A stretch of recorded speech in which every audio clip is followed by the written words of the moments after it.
We're live. It is Friday, and this is the Rich Lieberman Media Pulse. I'm Rich Lieberman. How convenient. A couple of months ago, we all knew this was coming to fruition. The Chronicle, that great bastion of journalism, was going to be leaving its longtime locale deep in the heart of downtown San Francisco at 5th and Mission. And that building has a lot of history.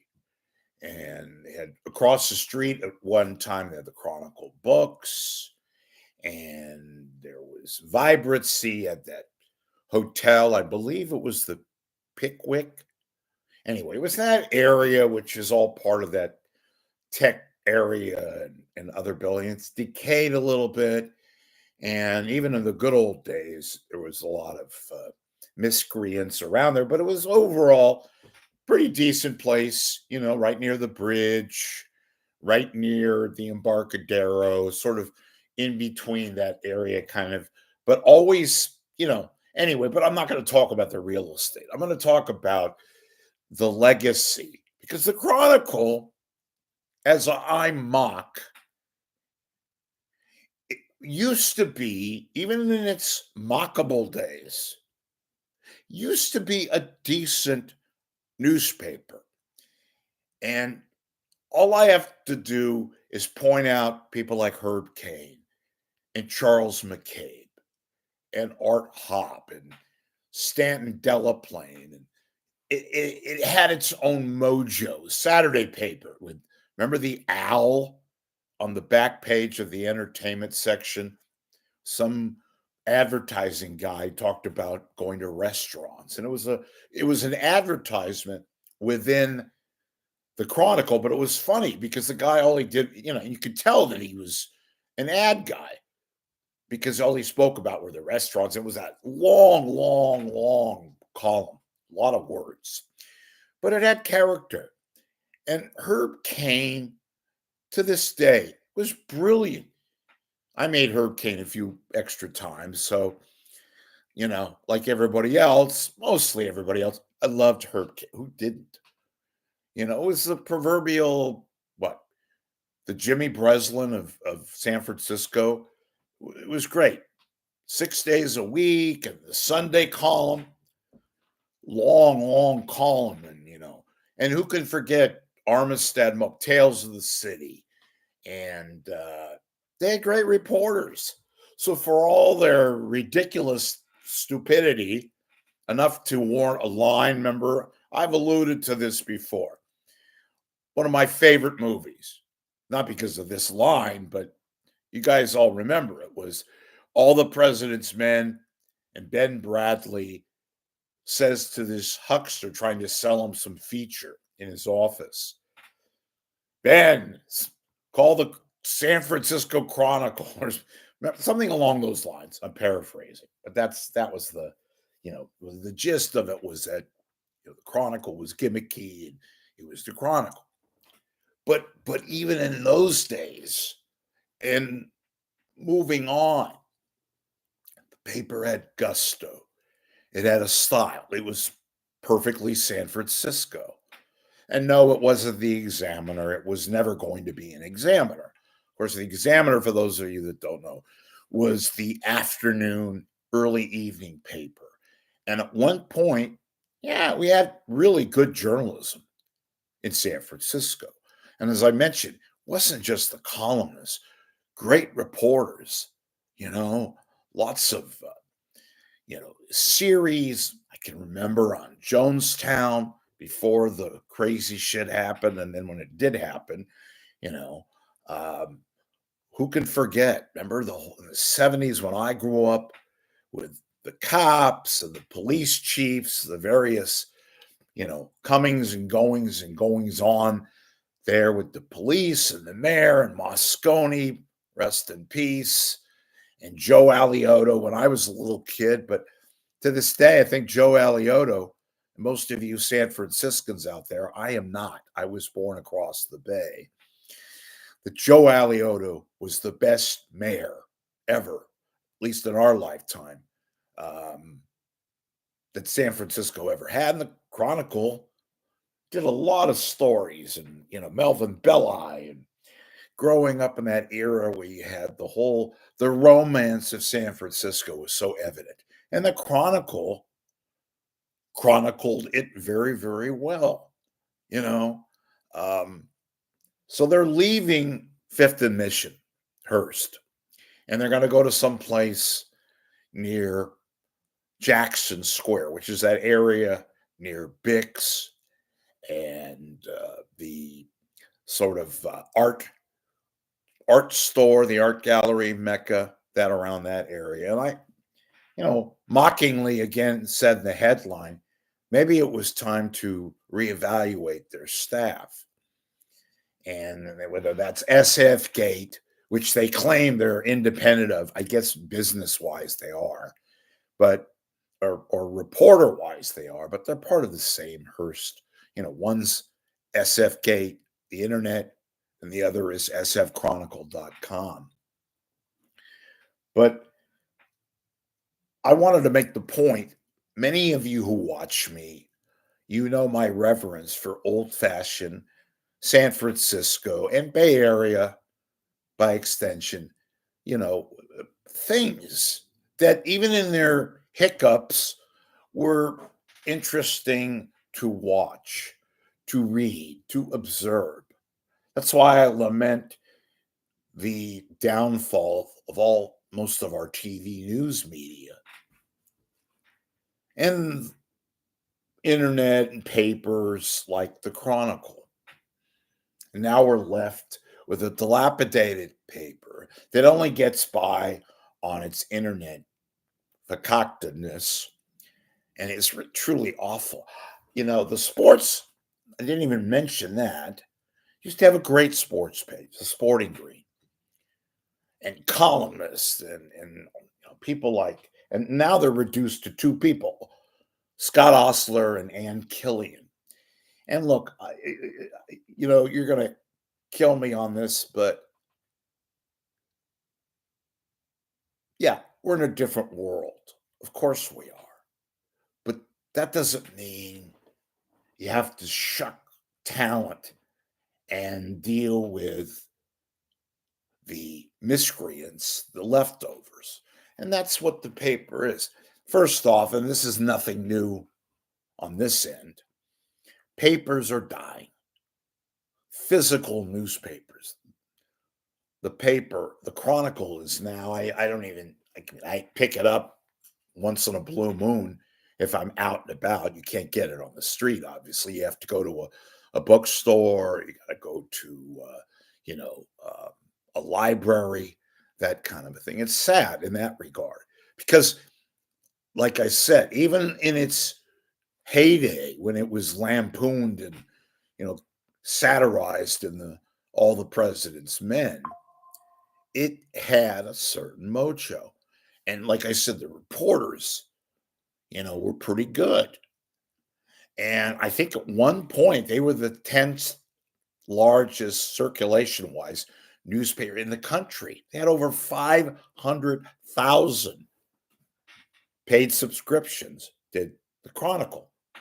And look, it was never going to be the New York Times, never wanted to be, nor should it have been, or the LA Times, which used to be a great paper, a national paper, like the New York Times, like the Washington Post, which is now dying. They've only survived by Jeff Bezos' money.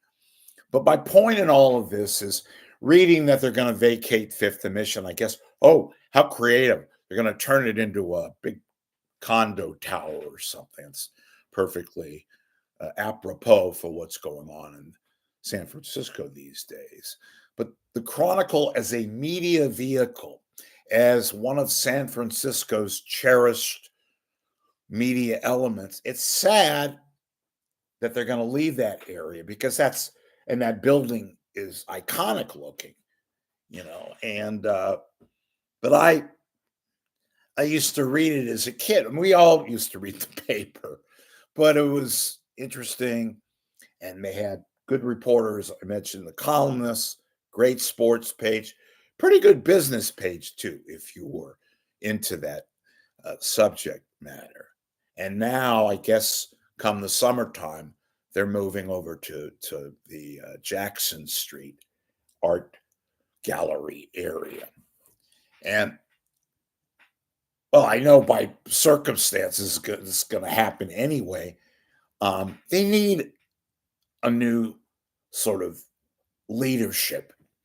And I realize newspapers today have diminished the physical paper. I talked about this the other day.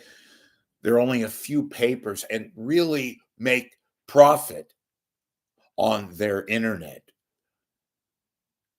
site, such as the Wall Street Journal and the New York Times, which make a pretty good profit and they do a good job. And yes, it's the internet, but guess what? That doesn't mean you go to the Melba Toast or thoroughly incompetent. You have to invigorate your motif. You have to find new staffers and come up with a cohesive plan.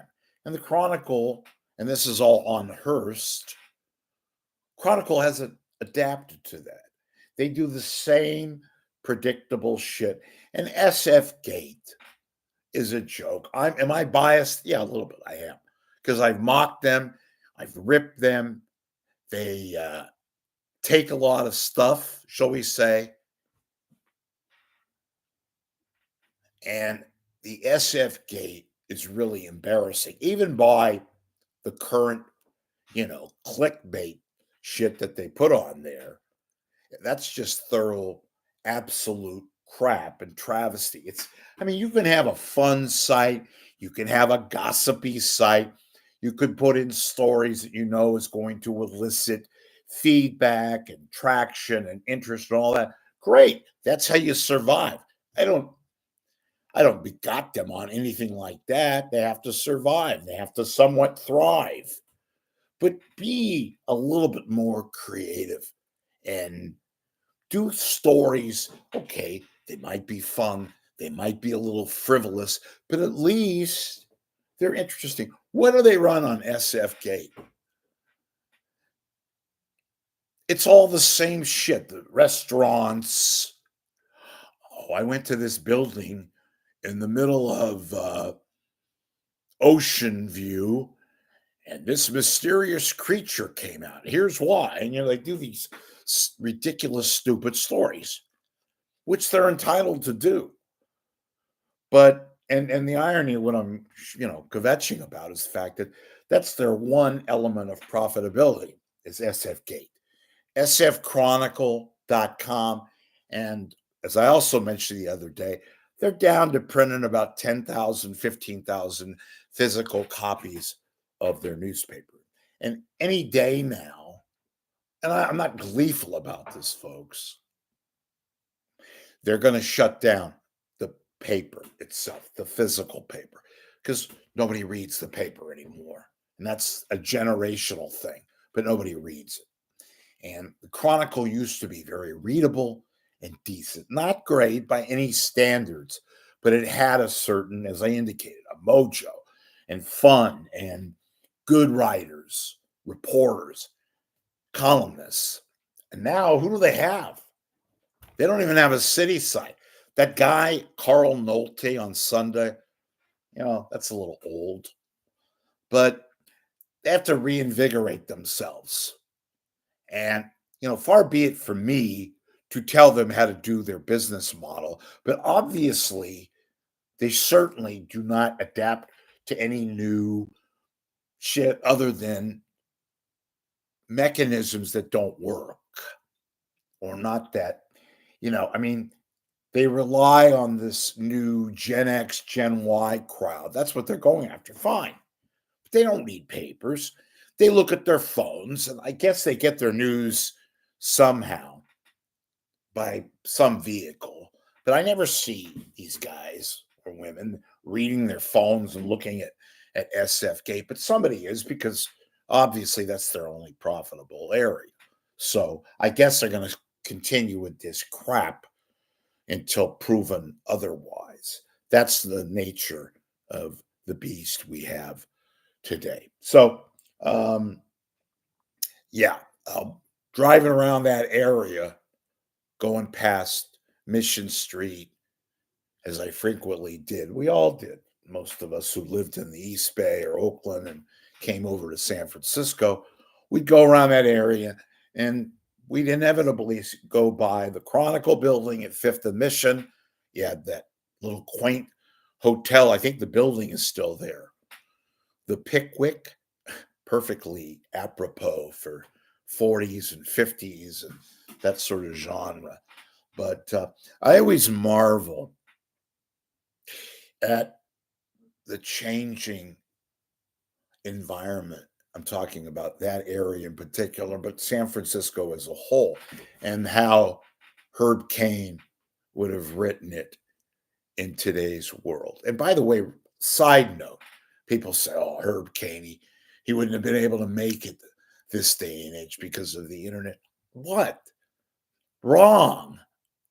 I think Herb Caen would have been able to adapt to any kind of standard. He was so terrific. And if you all know Herb Caen back then, everybody wanted to get PR. Hey, did you see Herb Caen? Look who made Herb Caen.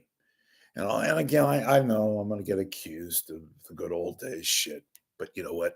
They really were, especially in this area. But Caen and the whole Willie Brown and Jerry Brown and San Francisco in the 70s. I'm glad that I had a chance to live in my early life in that era because it was a magical city. I mean, it still is geographically to some degree with the hills and the few good restaurants still left.